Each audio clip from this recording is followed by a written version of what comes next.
Shalom, selamat pagi warga jemaat GKI Ebenezer Timika dari rayon Yerusalem sampai rayon Yordan dan juga warga Kristen dimanapun berada. Kita patut bersyukur oleh karena pemeliharaan Tuhan sehingga kita dapat berjumpa lagi dalam siaran Bina Keluarga Kristen edisi Senin tanggal 14 April tahun 2025. Pagi ini kita akan mendengarkan firman Tuhan dalam renungan pagi yang akan disampaikan oleh Pendeta Ibu Dina F. Joltuwu, S.Th. M. Miss. Untuk mengawali siaran di pagi ini, kita akan memulainya dengan doa. Shalom Bapak Ibu Saudara-saudara jemaat GKI Ebenezer Timika dari rayon Yerusalem sampai rayon Yordan. Pagi hari ini kita akan membaca dan merenungkan kebenaran firman Tuhan dalam mendasari seluruh aktivitas tugas kerja dan pelayanan kita. Bagian firman Tuhan bagi kita dari Injil Matius pasalnya yang ke-26 pada ayatnya yang ke-69. Mari kita berdoa.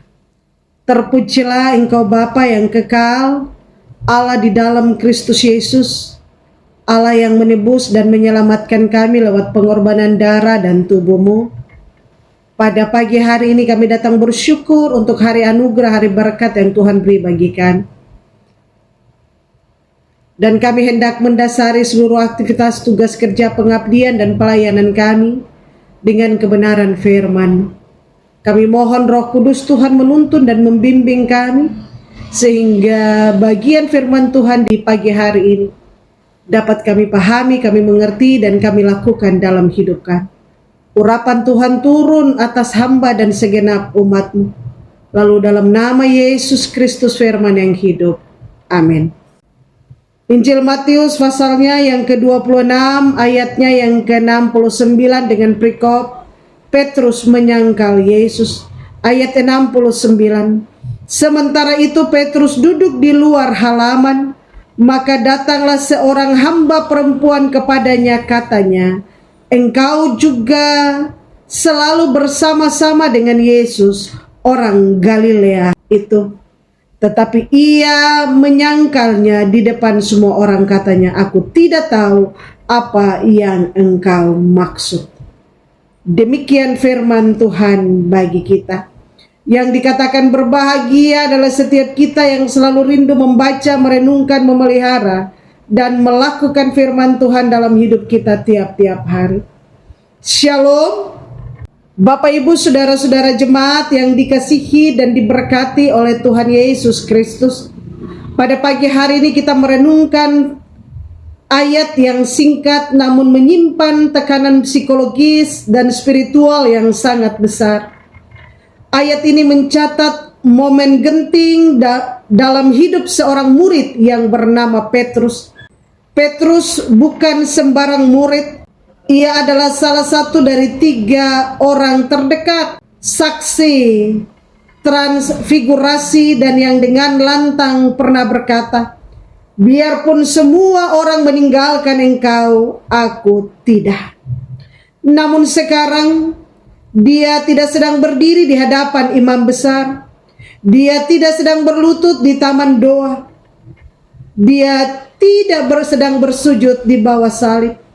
Petrus duduk di luar, di halaman sebuah lokasi yang di dalamnya Yesus sedang diadil. Bapak Ibu Saudara-saudaraku yang dikasihi dan diberkati Tuhan, kenapa Petrus tidak di dalam? Karena ia sedang diselimuti ketakutan, sehingga ia mengikuti Yesus dari jauh. Ia ingin tahu apa yang terjadi, tetapi ia tidak ingin ikut mengalami apa yang Yesus alami. Dan di titik itulah sebuah konfrontasi kecil datang. Seorang hamba perempuan, bukan seorang imam, bukan tentara, bukan seorang pemimpin, tapi seorang budak perempuan yang tanpa kuasa, tanpa otoritas hukum, tapi pertanyaannya menusuk dan membuat Petrus menjadi takut. engkau juga selalu bersama-sama dengan Yesus orang Galilea itu. Saudara, jemaat yang dikasihi dan diberkati Tuhan, inilah ujian iman dalam bentuk yang paling sederhana. Dan juga karena terlalu sederhana seringkali kita lengah. Tidak ada ancaman pedang, tidak ada hukuman resmi, tetapi tetap saja hati Petrus goyah. Mengapa pertanyaan ini begitu berat? Karena nama Yesus orang Galilea saat itu sudah menjadi identitas yang berbahaya. Mereka yang mengenalnya bisa dianggap sebagai pengikut gerakan yang melawan sistem. Jadi di tengah malam, di ruang yang penuh kecurigaan dan ketegangan, satu pengakuan bisa berarti penangkapan. Tapi bukankah Petrus sudah bersumpah setia? Bukankah ia baru saja mengangkat pedang di Taman Getsemani? Ya, benar. Tapi kesetiaan di ruang publik seringkali berbeda dengan kesetiaan di ruang tertutup. Kesetiaan di tengah sorak-sorai kadang-kadang tidak kuat bertahan di tengah bisikan seorang budak yang begitu menakutkan. Dan disinilah kita melihat gambaran tentang iman yang mulai disusupi bayang-bayang malam. Petrus tidak menyangka secara langsung pada ayat ini, tapi ia sudah berada di posisi rawan, duduk di luar, menjaga jarak, berdiam dan tidak menjawab ketika tantangan muncul. Saudara-saudara jemaat yang dikasihi dan diberkati Tuhan, marilah kita merefleksikan bagian firman Tuhan di hari ini dengan pertanyaan yang disampaikan oleh seorang hamba perempuan yang kemudian disanggah oleh Petrus dengan sebuah penyangkalan bahwa ia tidak tahu apa yang dimaksudkan. Apakah kita sedang duduk di luar jauh dari pusat perjumpaan dengan Kristus? Apakah kita memilih zona aman iman agar tetap nyaman tanpa risiko ditolak atau kehilangan sesuatu? Apakah kita hanya mengikut Yesus dari jauh, cukup tahu tentang Dia, tapi tidak mau dibentuk oleh penderitaan? Apakah ini situasi yang sedang kita alami? Petrus adalah cermin bagi kita. Ia tidak berniat menyangkal, tapi posisinya, diamnya, dan sikap menjaga jaraknya menjadi langkah pertama ke arah itu. Bapak, Ibu, saudara-saudara jemaat yang dikasihi dan diberkati oleh Tuhan Yesus Kristus. Tetapi ia menyangkalnya di depan semua orang, katanya, "Aku tidak tahu apa yang engkau maksudkan." Ketika pertanyaan seorang hamba perempuan ini ditujukan kepada Petrus di tengah-tengah situasi genting di mana Yesus sedang ada di mahkamah agama, hal ini membuat Petrus menyangkali Yesus. Bapak, Ibu, saudara-saudara, seringkali dalam kehidupan kita bersikap dan bertindak seperti Petrus. Oleh karena kita takut kehilangan sesuatu yang begitu berarti dalam hidup ini, kita takut diperhadapkan dengan penolakan, kita takut dengan ancaman, dan banyak hal menyebabkan seringkali kita pun menyangkali iman percaya kita. Tapi hari ini kita belajar untuk menjadi anak-anak Tuhan yang setia, prajurit-prajurit Kristus yang setia. Mengapa kita harus setia? Sebab Kristus Yesus telah setia menderita, memikul salib, bahkan sampai pada akhirnya ia mati di atas kayu salib. Adalah bukti kesetiaannya, ketekunannya memikul salib dan menderita. Ia menderita bukan karena kesalahannya, ia menderita bukan karena pelanggarannya, ia menderita bukan karena dosanya. Ia dihukum bukan karena dosa, pelanggaran, dan kesalahan, tetapi ia dihukum, ia diludahi oleh karena dosa, pelanggaran, dan kesalahan Bapak, Ibu, saudara-saudara, dan saya. Tetapi ia setia dan tekun memikul salib, bahkan sampai ia disalibkan sebagai bukti cinta dan kasihnya bagi kita. Karena itu Bapak Ibu saudara-saudaraku yang dikasihi dan diberkati oleh Yesus Kristus, marilah kita belajar untuk setia. Jangan ada di antara kita yang menyangkal imannya akan Kristus, tetapi marilah kita berkata, inilah aku Tuhan, Engkau adalah Tuhan bagiku secara pribadi. Apapun situasi dan pergumulan persoalan hidup yang menekan, situasi dan pergumulan serta persoalan hidup yang sukar dan sulit, tidak akan membuat aku menyangkali imanku terhadap Engkau, sebab Engkau telah rela berkorban mati untukku. Karena itu aku mau setia, aku mau tetap setia, aku mau tetap setia ya Tuhan Yesus. Bapak Ibu saudara-saudara jemaat yang saya kasihi dalam kasih Tuhan Yesus Kristus, inilah pembelajaran penting bagi kita dari seorang Petrus, sehingga kita belajar untuk bagaimana tidak lagi menyangkali Yesus, sebab pengorbanannya bagi kita tidak ada taranya. Dunia mencatat bagi kita bahwa tidak ada seorang yang mau mengorbankan dirinya untuk menebus manusia. Yang sanggup dan mau melakukan itu hanya Yesus Kristus. Karena itu setialah dan jangan menyangkali Yesus dalam hidupmu. Tetap setia mengikut Dia sampai kepada kedatangan Kristus kembali, supaya seperti apa yang difirmankannya dalam kitab Wahyu, siapa yang bertahan setia sampai akhir, ia akan menerima mahkota kehidupan. Amin. Tuhan memberkati firman-Nya bagi kita.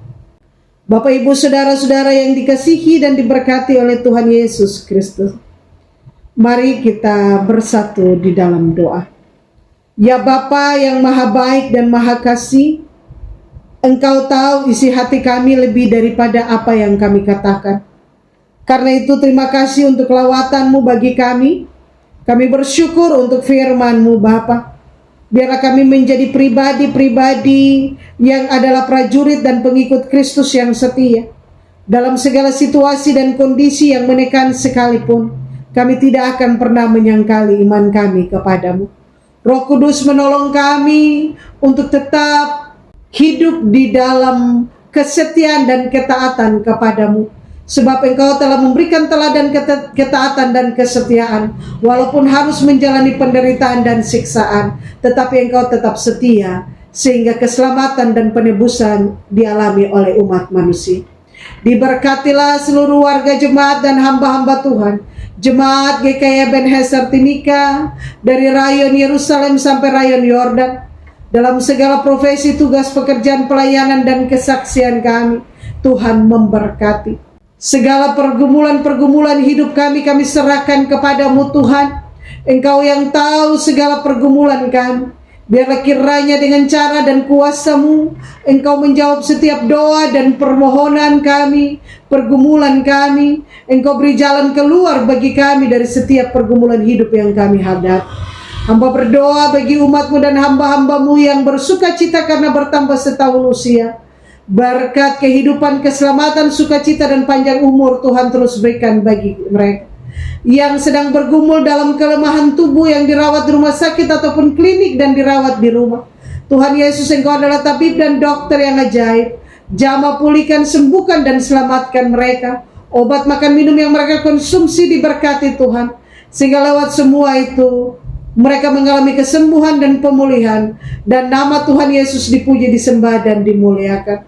Hamba berdoa dalam nama Tuhan Yesus, membawa dan mempertaruhkan seluruh kegiatan pelayanan di sepanjang minggu ini dalam tangan-Mu. Tuhan memberkati, menolong, dan memampukan kami. Biarlah Engkau Allah yang akan meneguhkan iman dan mengaruniakan kesetiaan kepada kami hamba-hamba-Mu, pendeta, penatua, syemasi, pelayan-pelayan unsur, BPPG Jemaat, kostor, tata usaha, sopir, semua orang yang memberi diri untuk bekerja dan melayani di rumah Tuhan. Tuhan, tolong kami dan berkati kami. Berilah roh ketaatan, berilah roh kesungguhan, supaya kami dengan setia mengangkat tanggung jawab pelayanan bagi hormat dan kemuliaan nama Tuhan. Seluruh aktivitas, tugas, kerja, pelayanan, dan kesaksian kami di sepanjang hari ini, hamba-Mu serahkan dalam tangan-Mu Tuhan. Tuhan, kiranya Engkau memberkati kami sehingga apa yang kami buat dan kerjakan membawa hormat, pujian, kemuliaan bagi nama Tuhan dan menjadi berkat bagi umat-Mu. Terima kasih Tuhan Yesus, kami akan melakukan aktivitas sepanjang hari ini. Peganglah tangan kami dan berjalanlah bersama kami. Maka kami tidak akan khawatir, takut, dan bimbang apapun tantangannya. Sebab kami percaya kami tidak berjalan sendirian, tetapi ada tangan yang perkasa, kokoh, dan kuat yang memegang tangan kami, yang mengendalikan hidup kami, yang menopang kami, sehingga kami tetap ada di dalam perlindungan dan keselamatan Tuhan. Di dalam nama Tuhan Yesus Kristus, Tuhan dan Juru Selamat kami berdoa dan mengucap syukur kepada Bapa di sorga. Dan hamba mohon berkat Tuhan bagi umat-Mu dan hamba-hamba-Mu. Tuhan memberkati engkau dan melindungi engkau. Tuhan menyinari engkau dengan wajah-Nya dan memberi engkau kasih karunia. Tuhan menghadapkan wajah-Nya kepadamu dan memberi engkau damai sejahtera. Amin. Bapak, Ibu, saudara-saudara jemaat yang dikasihi dan diberkati oleh Tuhan Yesus Kristus, Shalom, selamat pagi, selamat beraktivitas, Tuhan memberkati. Demikianlah renungan firman Tuhan yang telah kita dengar di pagi ini.